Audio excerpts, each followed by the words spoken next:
Paulista não é só grito contra PEC 33, PEC 33. Olha, volta. Olha, 1, 2, 3. Olha, pode ir. É uma manifestação aqui na Avenida Paulista.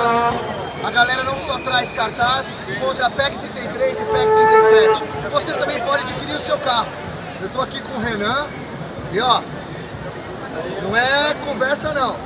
Vendo Maré Turbo Weekend 2001, Tabuão da Serra.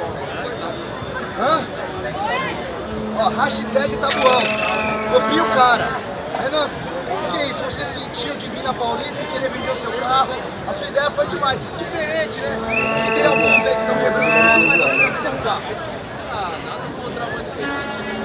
Nada agressivo, fazendo merda, mas a gente veio pra também se divertir, né? Fazer um pouco de graça, brincar com a galera.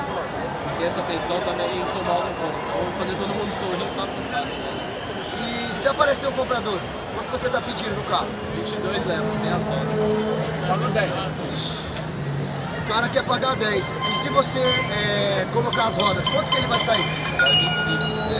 Não, palmeirense. Tá vendendo amarelo? Bom, você viu o Renan na manifestação da Avenida Paulista. Para você que está vendo essa matéria, é só fazer o TED que você leva o Maré Turbo. Anda muito. 2001. Sem as rodas. 2001. Fui. Valeu, parça. Obrigado, irmão.